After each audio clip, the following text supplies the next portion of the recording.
Shalom à tous.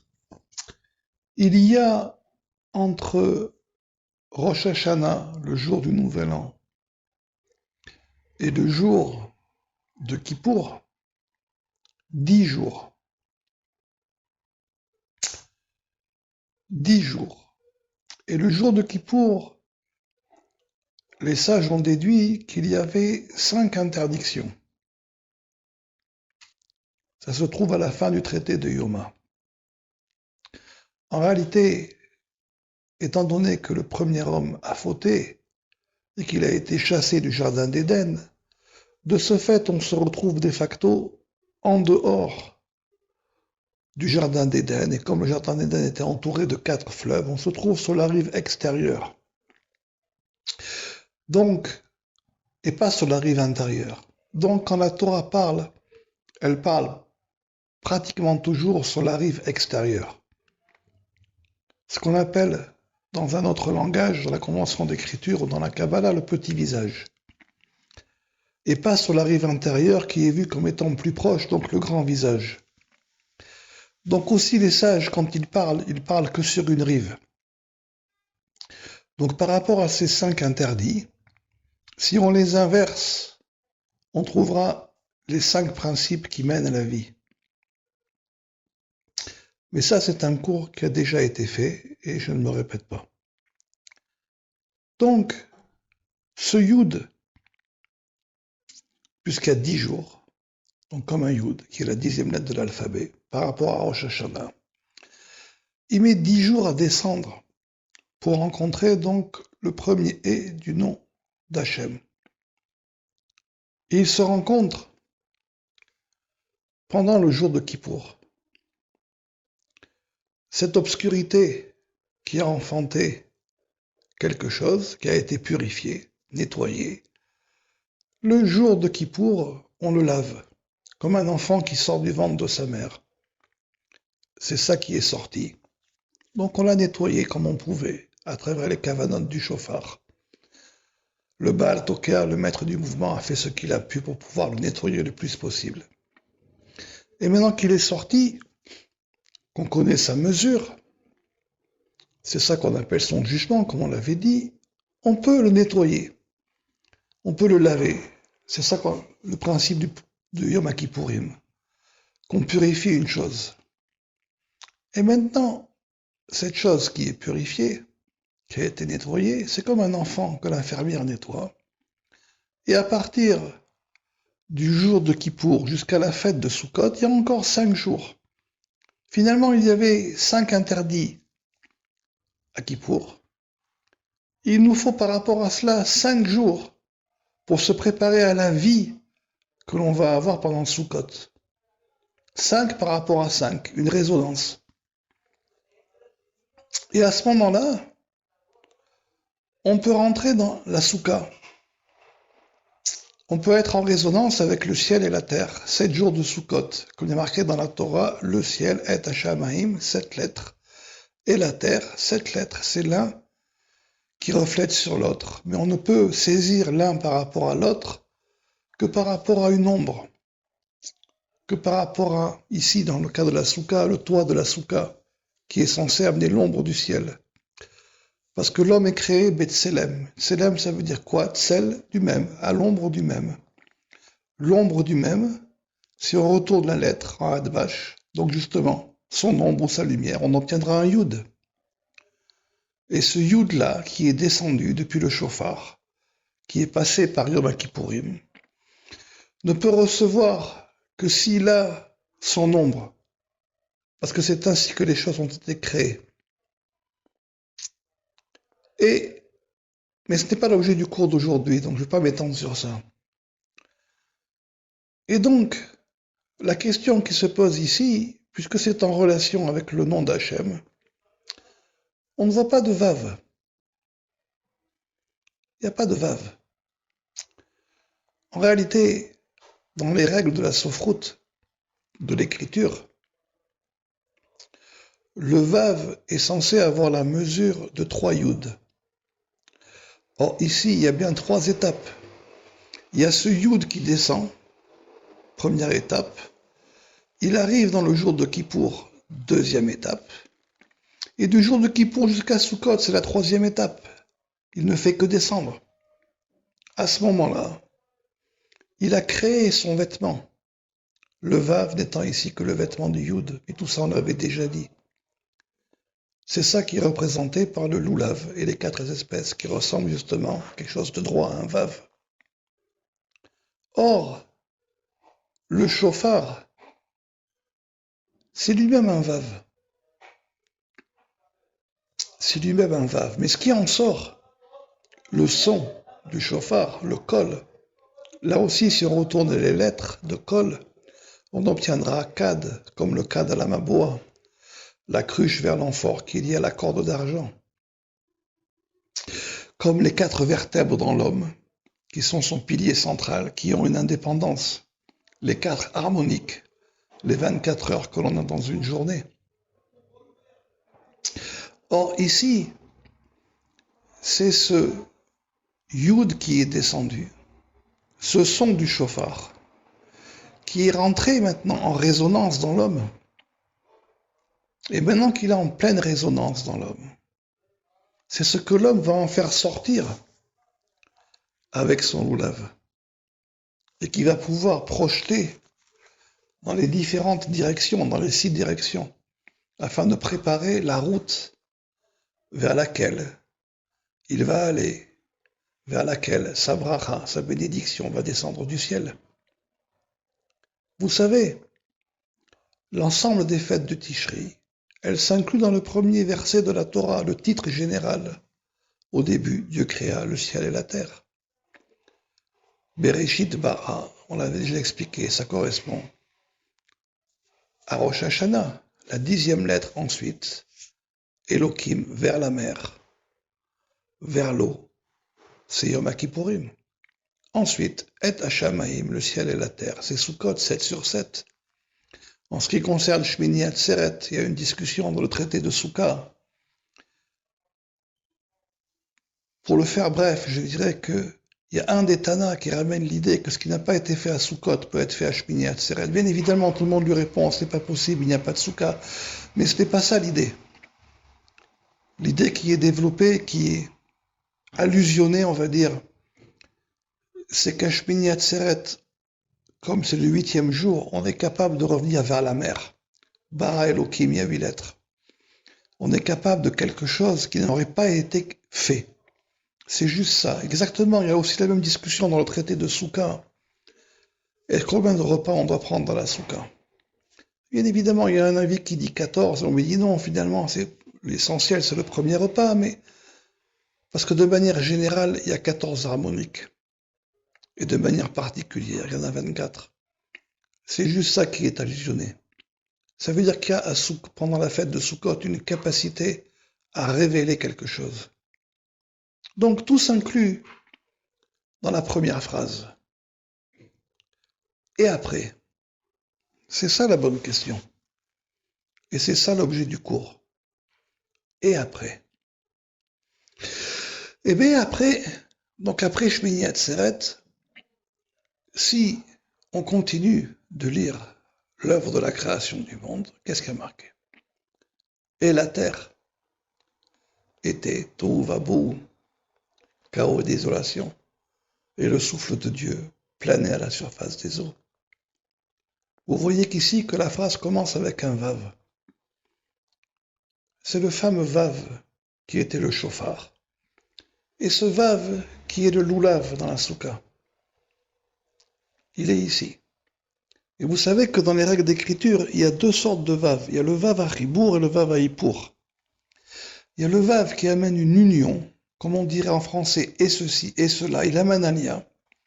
Et il y a le vav à hippour qui permet de passer d'un passé à un futur. C'est comme si le présent n'existait pas, on pouvait sauter. Donc, que dit la phrase? La terre était tohu vabou, chaos et désolation. Le son du shofar, la teroua, c'est le réveil de tohu, Hershel tohu. Et les premières lettres du passouk où on parle de ce mois-ci, on obtient le mot bou. Parce qu'après Shmini Atzeret, chacun d'entre nous se retrouve devant son tohu-wabohu à lui. Impossible de fuir. Et il doit le réparer. Il doit avancer. C'est comme un homme qui doit souffler sur la voile de son bateau ou prendre la bonne direction pour pouvoir prendre le bon vent, pour pouvoir avancer, comme il est dit, le souffle de Dieu plane à la surface des eaux. Et si c'est le cas, que vous preniez la mer et que vous réussissiez justement avec cette capacité que les cavanotes du chauffard et que le son du chauffard soient rentrés en vous et qu'on ait réussi, grâce au Baal Tokea, à trouver une route dans la mer, parce que lui, il a trouvé aussi une route dans sa vie, et que grâce aux cavanotes, il a réussi à trouver une route dans une tempête. Vous savez, le son du chauffard qui sort, puisqu'il y a une mesure, une justice, c'est quoi ici? C'est comme une tempête. Mais le Baal Tokea, le Baal Atnoa, avec ses cavanotes, il arrive à essayer de trouver une route dans la tempête. Il se ferait un chemin dans la mer. Et c'est ce chemin qui doit résonner en vous. Ensuite, ce chemin doit sortir de vous. Ici, il n'y a plus de Baal Tokea dans Sukkot. C'est fini. Même à Kippour, le son du chauffard qu'on sonnera juste après la Neila et juste après donc le coucher du soleil, car la Neila doit se terminer avant le coucher du soleil, et le son du chauffard ne marque en rien la fin du jeûne. C'est un son qui est en résonance avec le premier, avec le son de Rosh Hashanah. C'est pour terminer le cycle de Yud. Mais à Yom Kippour, il n'y a pas de Baal Tokea, car en réalité, tout dépend de Rosh Hashanah. Et à Sukkot, encore moins, parce que la mitzvah des 4 espèces dans la Soukha, c'est une mitzvah particulière qui touche chaque homme. On ne peut pas s'en remettre à quelqu'un. Ici, il n'y a pas de navigateur. Ici, le navigateur, c'est soi-même. C'est qu'est-ce qu'on a fait avec ce que le navigateur nous a donné. Et ensuite, on doit se confronter à notre tohu-wabohu, à notre bateau qui prend la mer. Et après, il est dit, Dieu dit que la lumière soit, et la lumière fut. C'est ça qui a marqué dans les psaumes. Heureux le peuple qui connaît le son de la terroir. À la lumière d'Hachem, ils iront. Ici, le son s'est transformé en lumière. Le son s'est transformé en lumière, exactement comme pendant les fêtes. Donc, vivre les fêtes de Tishri n'est pas un poids. Ici, il n'y a pas de poids. Ici, il n'y a pas une justice dans le sens où quelqu'un qui vous juge, est-ce que vous avez fait ceci comme ceci ou ceci pas comme cela. Ici, ce qu'on appelle la justice, et je sais que je me répète en disant cela, c'est une mesure qui a été donnée et qui s'est fait entendre pendant le son du chauffard. Et finalement, le Baal Tokea, ce n'est qu'un navigateur. C'est un navigateur. Il a navigué à travers la Torah, il a navigué dans sa vie, il a pris la bonne route. Il a été capable de trouver dans la mer par l'intermédiaire des cavanotes et de sa sainteté et de tout ce qu'il a fait dans sa vie une route. Et maintenant, ce n'est plus à lui, mais c'est à vous, à chacun d'entre vous, de prendre la route. Donc, puisqu'on est bientôt le jour de Kippour, bien évidemment, je vais vous souhaiter comme tout le monde un bon Kippour, mais le Kippour sera forcément bon. Le Kippour sera forcément bon. On vous verse de l'eau et on purifie la chose qui est sortie, à condition bien évidemment que vous l'ayez nettoyée. Vous savez, pendant les 10 jours de Tchouva, les 10 jours qui partent donc de Rosh Hashanah à Kippour, il y a un enseignement du Harizal qui nous dit que ce qui était derrière se retrouve devant. Ce qui était dans l'obscurité se retrouve dans la lumière. C'est ça qu'on appelle la Nessira, la séparation. Ça correspond à l'histoire où on a séparé la femme de l'homme. Mais en réalité, Cette séparation, c'est pour la ramener devant nous. C'est une obscurité qui est redevenue lumière. Et par ces 10 routes, en réalité, c'est pas 10 routes, c'est un ensemble qui forme un bloc, qui est la route centrale. Ces 10 routes, en fait, ce n'est que la route centrale. C'est à partir d'elle qu'on prendra toutes les directions possibles. Comme dans la prière des 10 jours de Tchouva, Zochenu Lechaim, il y a 4 aspects qui définissent la vie, comme les 4 fleuves du jardin d'Éden. Donc, on va prendre cette route. Et ce qu'il faut, c'est être à chaque fois sur la voie principale pour ne pas se perdre, bien qu'il y en ait 4. C'est comme ça que l'année à venir, on ne se perdra pas. Sinon, c'est encore que, pas des routes, mais des tunnels obscurs. Donc il faut se préparer chaque jour. Bien évidemment, il y a des cavanotes, il y a un tas de choses à faire. Pour cette Nessira, pour que ce qui était derrière devienne devant nous. Et je terminerai avec ça. Vous savez, on l'a déjà expliqué, si le premier homme avait maîtrisé son feu intérieur et qu'il avait trouvé son côté féminin en lui, on n'aurait pas eu besoin de lui faire sortir. Et les problèmes ne seraient pas arrivés. Les problèmes sont arrivés parce qu'au départ, il y a quelque chose qui n'allait pas. Et on l'a fait sortir. En le faisant sortir, on a fait sortir aussi le problème qui était avec. Or là, par l'intermédiaire de tout ce que les sages nous ont donné à travers les cavanotes, on nous donne la possibilité de nettoyer cette chose. Mais faut-il encore utiliser les bons instruments au bon moment? Donc, ce que je vous souhaite à tous, que vous soyez pardonnés, je vous l'ai déjà expliqué, ça n'a quasiment pas de sens. C'est une chose qui est déjà faite. La question n'est pas cela. Ce que je vous souhaite à tous, je souhaite que vous fassiez l'effort nécessaire en vous et autour de vous et dans tout ce qui vous accompagne pour mettre un pied vers la route de l'arbre de vie, pour mettre un pied vers une notion qu'on appelle la résonance.